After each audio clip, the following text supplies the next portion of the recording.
வணக்கம். திசைகளின் 10 மணி செய்திகள். இன்றைய இளைஞர்களே அம்னோவின் 100வது ஆண்டு நிறைவை வழிநடத்துவார்கள். ஜாஹித் பெருமிதம். அம்னோவின் 100வது ஆண்டு நிறைவை நோக்கிய பயணமானது இளைய தலைமுறையினரை அது எந்த அளவுக்கு சரியாக புரிந்து கொண்டு அவர்களுக்கு அதிகாரம் அளிக்கிறது என்பதை பொறுத்தே அமையும் என்று அம்னோ தலைவர் Datuk Seri doctor Ahmad Zahid Hamidi தெரிவித்துள்ளார். அடுத்த 20 ஆண்டுகளில் இன்றைய இளைஞர்களே நாளைய அம்னோவை வடிவமைக்க உள்ளார்கள் என்றும் ஜாஹித் குறிப்பிட்டுள்ளார். இன்று சனிக்கிழமை உலக வர்த்தக மையத்தில் நடைபெற்ற அம்னோவின் 80ஆம் ஆண்டு விழாவில் உரையாற்றிய ஜாஹித், இன்னும் 20 ஆண்டுகளில் அம்னோ 100ஆம் ஆண்டை எட்டும் நிலையில் கட்சியின் எதிர்கால பாதையை தீர்மானிப்பவர்கள் இன்றைய இளைஞர்களே என்பதை சுட்டிக்காட்டியுள்ளார். அதேவேளையில் காலம் கடந்து செல்வது தவிர்க்க முடியாதது என்று குறிப்பிட்டுள்ள ஜாஹித், அது தலைமுறைகள் அனைத்தின் மீதும் ஒரு கூட்டு பொறுப்பை சுமத்துகிறது என்றும் தெரிவித்துள்ளார். மேலும் தலைமுறைகளுக்கு இடையிலான ஒற்றுமை, பரஸ்பர அக்கறை மற்றும் மரியாதையால் பாதுகாக்கப்பட வேண்டும் என்றும் அவர் வலியுறுத்தியுள்ளார். மூத்தவர்கள் இளைஞர்களை கவனிக்க வேண்டும், அதேபோல் இளைஞர்கள் மூத்தவர்களை மதிக்க வேண்டும் என்பதே தமது கொள்கை என்றும் ஜாஹித் தமது உரையில் தெரிவித்துள்ளார். தேவை ஏற்பட்டால் எதிர்க்கட்சியாக அமர தயாராக இருப்பதாக நெகிரி சம்பிலான் அம்னோ தலைவர் டத்தோஸ்ரீ ஜலாலுடீன் அலியாஸ் தெரிவித்துள்ளார். இந்த நிலைப்பாடு அரசியல் ஆதாயத்திற்காக அல்ல என்றும் கொள்கை மற்றும் பொறுப்புணர்வின் அடிப்படையில் எடுக்கப்பட்ட முடிவு என்றும் அவர் வலியுறுத்தியுள்ளார். அதேவேளையில் மந்திரி பசார் டத்தோஸ்ரீ அமீனுடீன் ஹருன் மேற்கொள்ளும் தவறுகளை கண்காணிக்க வேண்டுமெனில் மாநில அரசாங்கமாக தொடர்வதற்கு பதிலாக எதிர்க்கட்சியாக அமரவும் தயார் என்றும் ஜலாலுடீன் தெரிவித்துள்ளார். மேலும் இந்த விவகாரத்தில் பதவிக்காகவோ அல்லது கட்சியின் முன்னேற்றத்தை பாதிக்க செய்யவோ இதனை செய்யவில்லை என்று குறிப்பிட்டுள்ள அவர், சில கொள்கைகள் சமரசம் செய்ய முடியாதவை என்று குறிப்பிட்டுள்ளார். தங்களது முடிவுகள் அனைத்தும் விற்கவோ வாங்கவோ முடியாத புனிதமான வாக்குறுதிகளின் அடிப்படையில் எடுக்கப்படுகின்றன என்றும் ஜலாலுடீன் இன்று கோலாலம்பூர் உலக வர்த்தக மையத்தில் நடைபெற்ற அம்னோவின் 80ஆம் ஆண்டு விழாவில் தமது உரையில் தெரிவித்துள்ளார்.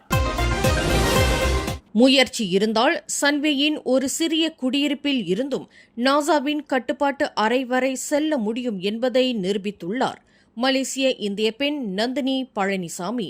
மலேசிய இந்திய சமூகத்திற்கு பெருமை சேர்க்கும் வகையில் அமெரிக்காவின் ஹூஸ்டனில் உள்ள நாசா ஆய்வு மையத்தில் நடைபெற்ற உயர்மட்ட தலைமைத்துவ பயிற்சிக்கு தேர்ந்தெடுக்கப்பட்ட ஒரே ஆசிய பெண்மணி என்ற வரலாற்று சாதனையை நந்தினி படைத்துள்ளார்.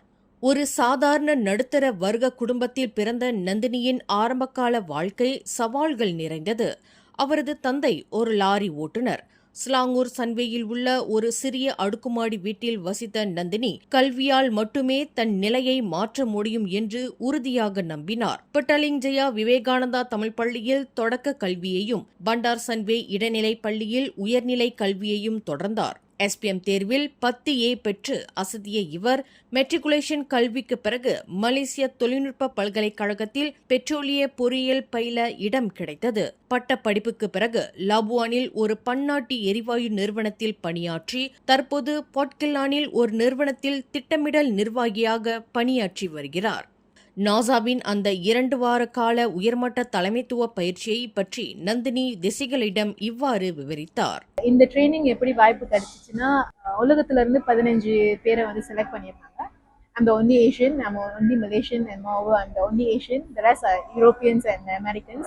இந்த வாய்ப்பு வந்து ஆக்சுவலி ரொம்ப கடினம். ரொம்ப நிறைய செலெக்ஷன் ப்ராசஸ்லாம் நம்ம கோ த்ரூ பண்ணோம். நம்மளோட ஆர்கனைசேஷன்லேயே நிறைய ப்ரெசன்டேஷன், நிறைய ப்ராஜெக்ட் கொடுத்தாங்க. அதுல இருந்து ஃபில்டர் பண்ணி தான் இந்த வாய்ப்பு கிடைக்கும். ஸோ இந்த ட்ரைனிங் பேர் வந்துட்டு எம்பவர் லீடர்ஷிப் ப்ரோக்ராம். இது வந்து ஆக்சுவலி 1 year ட்ரைனிங். என்ன மாதிரியான ட்ரைனிங்னா, தலைமைத்துவ பயிற்சி. ஒரு ஆர்கனைசேஷன் எப்படி ரன் பண்றது, நெக்ஸ்ட் எக்ஸிக்யூட்டிவ்ஸா எப்படி ஆகுறது, ப்ராப்ளம் சால்விங்ஸ், டிசிஷன் மேக்கிங், அது எஸ்பெஷலி கிரிட்டிக்கலான சிச்சுவேஷன் எப்படி நல்ல ஒரு டிசிஷன் மேக்கரா இருக்கிறது, அந்த மாதிரியான ட்ரைனிங். இதுல பார்ட் ஆஃப் அந்த ட்ரைனிங் தான் வந்து நாசா லீடர்ஷிப். ஸோ ஒரு 2 weeks அந்த ட்ரைனிங் நடந்துச்சு.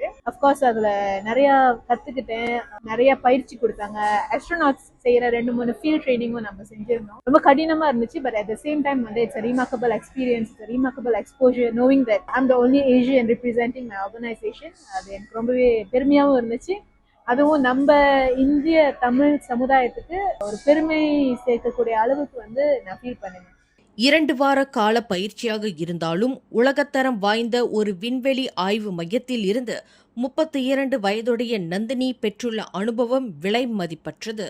சன்வேயின் குறுகிய சந்துக்களில் இருந்து விண்வெளி ஆய்வு மையத்தின் நுழைவாயில் வரை நந்தினி கடந்து வந்த பாதை லட்சியம் கொண்ட ஒவ்வொரு மலேசிய இளையவருக்கும் ஒரு பெரும் உத்வேகம். விடாமுயற்சியும் கல்வியும் ஒருவரை எத்தகைய உயரத்திற்கும் கொண்டு செல்லும் என்பதற்கு நந்தினியே வாழும் சாட்சி.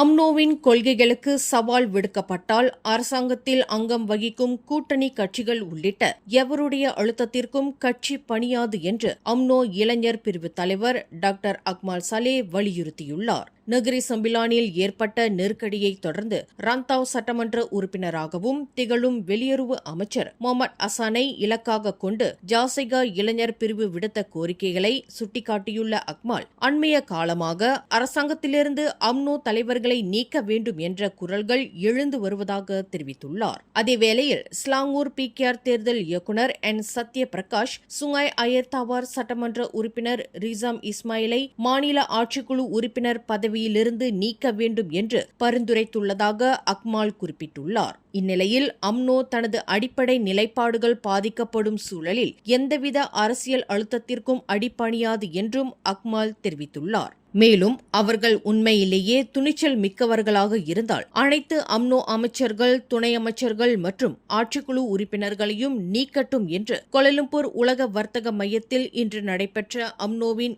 80வது ஆண்டு நிறைவு மாநாட்டில் அக்மால் தெரிவித்துள்ளார். கில்லான் அருகே தாமான் எங்கான் பகுதியில் நேற்று மாலை இ-ஹெயிலிங் காரில் பயணித்துக் கொண்டிருந்த 25 வயது பெண் ஒருவர் தன்னை ஓட்டுநர் தொடர்ந்து பார்த்து கொண்டிருப்பதாக உணர்ந்தவுடன் ஓடும் காரிலிருந்து குதித்ததாக போலீசார் தெரிவித்துள்ளனர். அப்பெண் மற்றொரு பயணியுடன் பின்பக்க இருக்கையில் அமர்ந்திருந்ததாகவும் அப்போது ஓட்டுநர் பின்பார்வை கண்ணாடி வழியாக தன்னை தொடர்ந்து பார்த்து கொண்டிருப்பதை கவனித்த அவர் அச்சமடைந்ததாக கில்லான் உத்தரா மாவட்ட போலீஸ் தலைவர் எஸ் விஜயராவ் தெரிவித்துள்ளார்.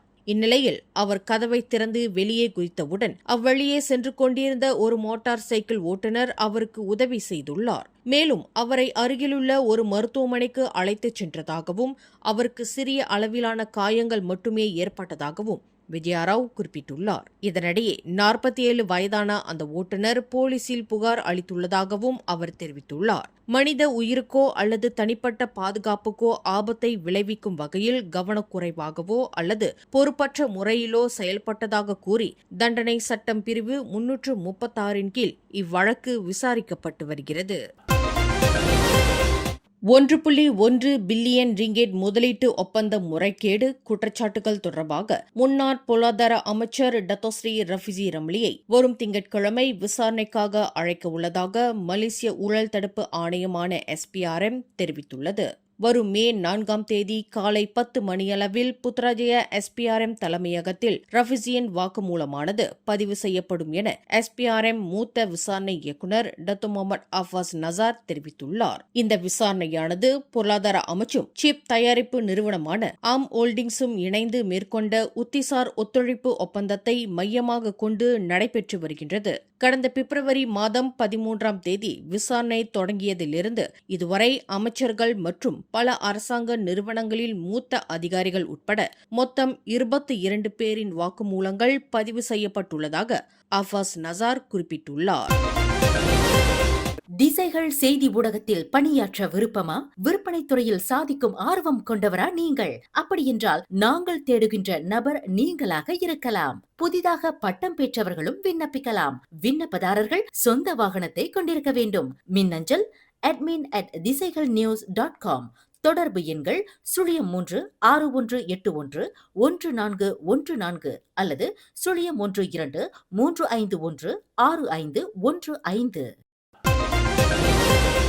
கிளாந்தானில் 61 கத்திக்குத்து காயங்களுடன் சடலமாக மீட்கப்பட்ட 19 வயது கல்லூரி மாணவி நூர் ஃபிசியா ஜுல்கிஃப்லியின் கொலைக்கு பொறாமையே காரணமாக இருக்கலாம் என்று நம்பப்படுகிறது. முன்னதாக கைது செய்யப்பட்ட சந்தேக நபர்களில் ஒருவரான அப்பெண்ணின் காதலர் என நம்பப்படும் ஒருவரிடம் நடத்தப்பட்ட விசாரணையில் அவர்கள் இருவருக்கும் இடையில் ஏற்பட்ட வாக்குவாதத்தை தொடர்ந்து அப்பெண் கத்தியால் குத்தி கொலை செய்யப்பட்டிருக்கலாம் என கிளாந்தான் போலீஸ் தலைவர் யூசுப் மொஹமட் தெரிவித்துள்ளார். மேலும் முதற்கட்ட விசாரணைகளில் உயிரிழப்பதற்கு முன் பாதிக்கப்பட்டவருக்கும் சந்தேக நபருக்கும் இடையே வாக்குவாதம் ஏற்பட்டதும் தெரியவந்துள்ளதாக யூசுப் மொஹமட் குறிப்பிட்டுள்ளார். பத்துசாப்பி கம்போங் பாக்யா தீ விபத்தில் பாதிக்கப்பட்டவர்களுக்காக அமைக்கப்பட்ட அனைத்து தற்காலிக நிவாரண மையங்களும் தற்போது மூடப்பட்டுள்ளன. இதுகுறித்து சண்டக்கான் பேரிடர் மேலாண்மை குழு தலைவர் டத்தோ வால்டர் கென்சன் கூறுகையில், தீ விபத்தால் இடம்பெயர்ந்தவர்களுக்காக மொத்தம் 8 நிவாரண மையங்கள் அமைக்கப்பட்டிருந்ததாகவும் 1900க்கும் மேற்பட்டோர் அங்கு தங்க வைக்கப்பட்டிருந்ததாகவும் தெரிவித்துள்ளார். இந்நிலையில் அந்த 8 மையங்களும் தற்போது மூடப்பட்டுள்ளதாகவும் அவர் குறிப்பிட்டுள்ளார். கடந்த ஏப்ரல் 19ஆம் தேதி ஏற்பட்ட இந்த தீ விபத்தில் மக்கள் அதிகளவில் வசிக்கும் நீர் குடியிருப்பு பகுதிகளில் சுமார் 1000 வீடுகள் தீயில் அழிந்தன என்பது குறிப்பிடத்தக்கது. மலாக்கா மாநிலம் தஞ்சோங் கிளெங் பகுதியில் உள்ள ஒரு அனாதை இல்லத்தில் தங்கியிருந்த மாணவர் ஒருவரை பகடிவதை செய்ததாக நம்பப்படும் 4 மாணவர்களை போலீசார் விசாரணைக்காக கைது செய்துள்ளனர். கடந்த ஏப்ரல் 29ஆம் தேதி மாலை 7:11 மணியளவில் பாதிக்கப்பட்ட மாணவரின் தாயார் புகார் அளித்ததாக மலாக்கா போலீஸ் தலைவர் டத்தோ ஜுல்கைரி மொக்தார் தெரிவித்துள்ளார். அவர் அளித்த புகாரில் சலாஹுடின் அப்துல் அசீஸ் ஷா அல் அஷ் பந்தாய் புத்ரி அனாதை இல்லத்தில் தங்கியிருந்த தனது மகன் மூத்த மாணவர்களால் துன்புறுத்தப்பட்டதாக குற்றம் சாட்டியுள்ளார். பாதிக்கப்பட்ட மாணவர் தாக்கப்பட்டதுடன் உதைக்கப்பட்டு தண்ணீர் நிரப்பப்பட்ட வாளியில் தலை திணிக்கப்பட்டு கழிவறை தரையில் இழுத்துச் செல்லப்பட்டதாக நம்பப்படுகிறது. அவர் அளித்த புகாரை தொடர்ந்து மலாக்காத்தங்கா மாவட்ட போலீஸ் தலைமையக குற்ற புலனாய்வு பிரிவு அதிகாரிகள் கடந்த ஏப்ரல் 30ஆம் தேதி மாலை 3:45 மணியளவில் 15 முதல் 16 வயதுடைய 4 மாணவர்களை கைது செய்தனர் என்று ஜுல்கைரி இன்று வெளியிட்ட அறிக்கையில் குறிப்பிட்டுள்ளார். பொந்தியானில் இயக்கத்தில் இருந்த நிலையில் நிறுத்தி வைக்கப்பட்டிருந்த காரை திருடியதாக சந்தேகிக்கப்படும் உள்ளூர் நபரை சம்பவம் நடந்த சில மணி நேரங்களிலேயே போலீசார் கைது செய்துள்ளனர். இன்று சனிக்கிழமை அதிகாலை 1 மணியளவில் ஜலன் தெலோக்கராங் பகுதியில் கருப்பு நிற கார் ஒன்று அடையாளம் தெரியாத நபரால் திருடப்பட்டதாக புகார் கிடைத்ததாக பொந்தியான் மாவட்ட போலீஸ் தலைவர் அஜ்ரட் உசின் மியோன் உசின் தெரிவித்துள்ளார். அதனைத் தொடர்ந்து அதிகாலை 2:45 மணியளவில் ஆயர் பாலோய் பகுதியில் உள்ள கம்போங் பாரிட் மொஹாயாட் அருகே ஜலன் பாரிட் பஞ்சாங் பகுதியில் போலீசார் சோதனை நடத்திய போது காணாமல் போன கார் கண்டுபிடிக்கப்பட்டது. இந்நிலையில் அக்காரை செலுத்தி வந்த 44 வயதுடைய சந்தேக நபர் கைது செய்யப்பட்டார். அவர் ஏற்கனவே 5 போதை வழக்குகள் உட்பட 7 வழக்குகளில் தொடர்புடையவர் என்றும் போதைப்பொருள் பயன்படுத்தி இருந்தது பரிசோதனையில் தெரியவந்ததாகவும் அட்ஜ்ராட் தெரிவித்துள்ளார். கோத்தாபாரு கெத்தேரே பகுதியில் உள்ள கம்போங் சீமா அருகேயுள்ள நெல்வயல் பகுதியில் நேற்று 61 குத்துக்காயங்களுடன் கொலை செய்யப்பட்டு கிடந்த 19 வயது கல்லூரி மாணவியின் குடும்பத்தினர் தாங்கள் மிகுந்த துயரத்தில் உள்ளதாக தெரிவித்துள்ளனர். அம்மாணவியின் வீட்டிற்கு செய்தியாளர்கள் சென்றபோது நெருங்கிய உறவினர்கள் மட்டுமே அங்கிருந்த நிலையில் அவர்கள் ஊடகங்களை சந்திக்க மறுத்துள்ளனர். தாங்கள் மிகவும் சோகத்துடன் இருப்பதால் தற்போது ஊடகங்களுக்கு பேட்டியளிக்க இயலாது என்று அப்பெண்ணின் உறவினர்களில் ஒருவர் தெரிவித்துள்ளார். நூர் ஃபிசியா ஜுல்கிஃப்லி என்ற அம்மாணவியின் உடல் நேற்றிரவு கோத்தாபாருவில் உள்ள ராஜா பெரும்புவான் ஜைனப் 2 மருத்துவமனையின் தடயவியல் பிரிவில் உடற்கூறு பரிசோதனை செய்யப்பட்ட பின்னர் இன்று அதிகாலை 5:30 மணிக்கு கம்போங் பெரியாங் முஸ்லிம் கல்லறையில் நல்லடக்கம் செய்யப்பட்டது. இதனிடையே இக்கொலை சம்பவத்தில் தொடர்புடையதாக நம்பப்படும் 4 பேரை கைது செய்துள்ள போலீசார் அவர்களை நீதிமன்ற காவலில் வைத்துள்ளனர். இப்போ கோலாலம்பூர் சாலையின் கிலோமீட்டர் 29.4 நேற்று வெள்ளிக்கிழமை இரவு 3 வாகனங்கள் மோதிக்கொண்ட விபத்தில் 10 வயது சிறுவன் உயிரிழந்தான். 2 கார்கள் மற்றும் ஒரு டொயோட்டா ஐலக்ஸ் சம்பந்தப்பட்ட இந்த விபத்தில் ஐலக்ஸ் வாகனத்தை ஓட்டிய 44 வயதுடைய நபர் போதைப்பொருள் பயன்படுத்தி இருந்தது பரிசோதனையில் தெரியவந்துள்ளது. இரவு சுமார் 10:35 மணியளவில் இந்த விபத்து நிகழ்ந்ததாக கம்பார் மாவட்ட போலீஸ் தலைவர் முகமது நஸ்ரி டவுட் தெரிவித்துள்ளார். கம்பாரைச் சேர்ந்த சுயதொழில் புரியும் அந்நபர் ஈப்போவிலிருந்து கம்பார் நோக்கி சென்று கொண்டிருந்த போது வாகனத்தின் கட்டுப்பாட்டை இழந்து எதிர்பாதையில் புகுந்ததாக நம்பப்படுகிறது. மேலும் செய்திகளை தெரிந்து கொள்ள கீழே இருக்கும் பெல் பட்டனை அழுத்துங்கள். உங்கள் மகிழ்ச்சியை வெளிப்படுத்த லைக் மற்றும் ஷேர் செய்யுங்கள். தொடர்ந்து திசைகளோடு இணைந்திருக்க சப்ஸ்கிரைப் செய்யுங்கள்.